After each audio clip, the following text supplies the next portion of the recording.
Peace be with you.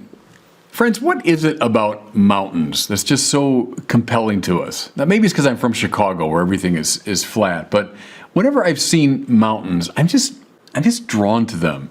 I remember the very first time I went to Seattle and I saw Mount Rainier, which is not out, as they say all the time. It's often covered in clouds, but it was brilliantly visible that day. I don't know. I was just sort of in an ecstasy looking at this mountain. Whenever I'm in a plane going over mountains, I'm always drawn, even from that great height, to look at them. Here in Santa Barbara, where I'm privileged to live, we have the sea on one side and mountains on the other. And so whenever I can, I look at them and I'm sort of drawn into a mystical state. Well, of course, it's a great image throughout the Bible, isn't it? The mountain where we go up and where God comes down to meet us. It's sort of a trysting place, if you want, between divinity and humanity. Well, in the prophet Isaiah, and again we're reading from Isaiah in our first reading, the image of God's holy mountain comes up a lot. One of my favorite passages in the whole Bible is Isaiah chapter 2. I'd urge you, by the way, get your Bibles and just open to Isaiah 2nd chapter and read it. It's one of the most, lyrical and uplifting passages in the whole Old Testament. But we hear that God's mountain will be raised above all the mountains and hills, and all the tribes of the Lord will go up. And on that holy mountain, we're told, chapter 2 of Isaiah, they will beat their swords into plowshares and their spears into pruning hooks, and there'll be no more war on that mountain. We'll then go a little further, chapter 11 of Isaiah. We hear once again of God's holy mountain, but now just a little bit of a different emphasis. Here we're told that the lion and the lamb will lie down together. The cow and the bear will graze together. The little child, the human child, is going to play by the adder's lair, right, by the dangerous, deadly snake. But then, I'm quoting, they will not hurt or destroy on all my mountain, for the earth will be full of the knowledge of the Lord as the waters cover the sea. It's beautiful. So these kind of paired, opposites in the animal kingdom, well, they come together in harmony on God's holy mountain. Well, then finally, our reading for today, taken from the 25th chapter of Isaiah, still another reference to God's holy mountain. Listen.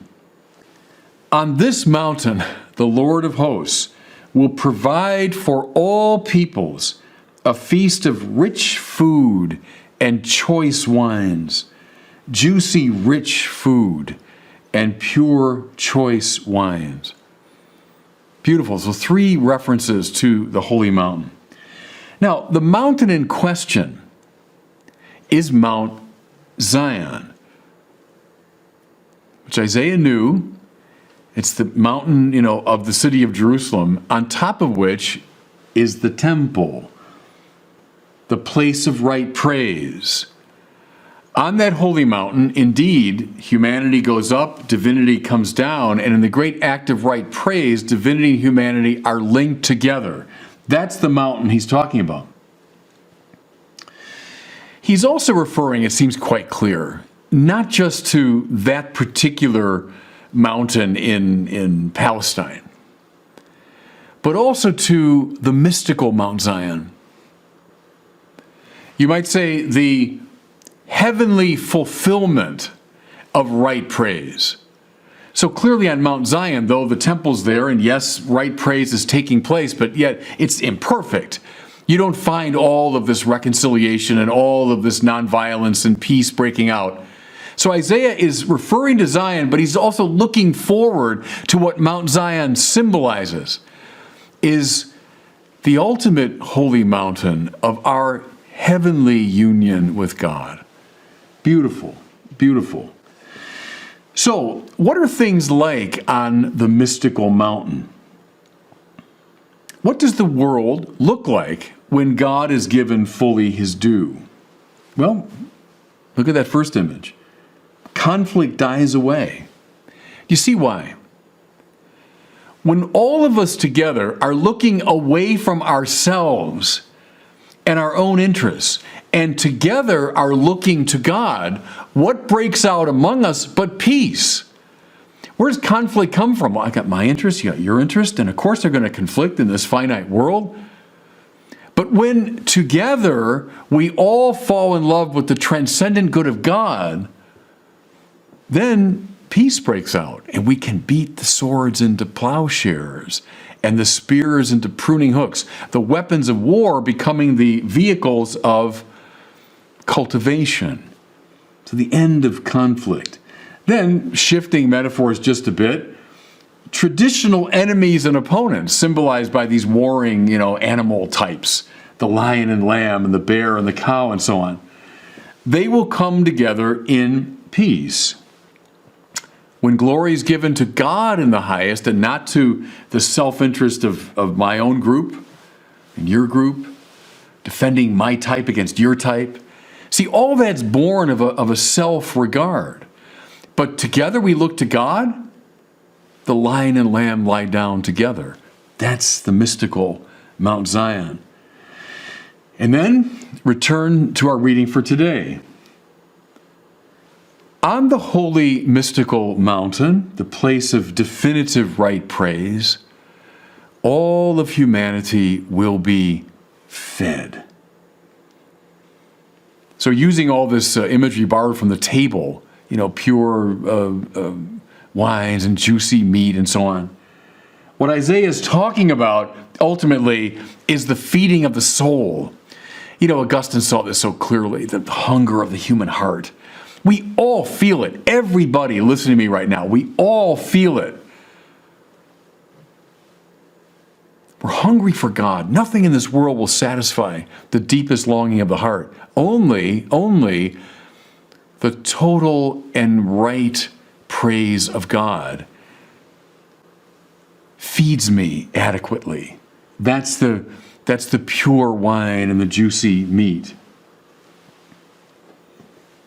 But Isaiah takes us even further as we attend to our reading for today. Listen.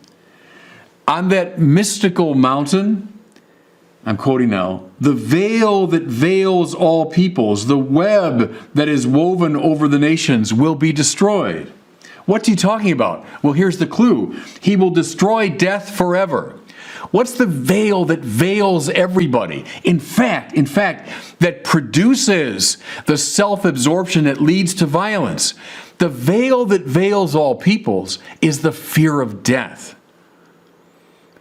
How beautiful now in this heavenly place, the mystical, elevated Mount Zion, the place of perfect praise, the fear of death will be removed. And that is the condition for the possibility of the deepest peace breaking out. In that heavenly place, we are immortalized. We are raised up to a participation in God's manner of being.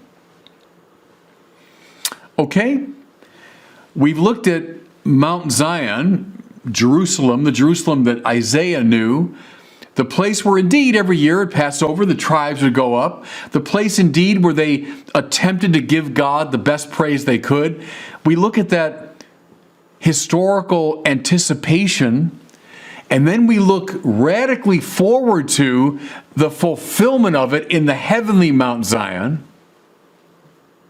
Can I suggest, though, there's a kind of middle mountain that looks back, indeed, to ancient Israel and ancient Jerusalem, that also looks forward to the fulfillment on the mystical mountain. The mountain I'm talking about now is the Mass. It's the Mass. Take all of Isaiah's imagery here and apply it to what we Catholics do at least once a week by obligation, every day, by invitation. At every Mass, we go up a holy mountain. We step out of the workaday world and we consciously raise our minds and our hearts upward to God. And in the Mass, God comes to meet us. God comes to gather us, to speak His word, and to feed us.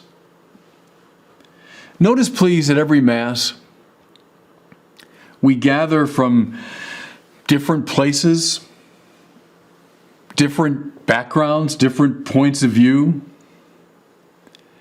but all in peace. How beautiful that as the Mass commences, we sing together. That's not just decoration, not just traveling music for the priest to come up the aisle.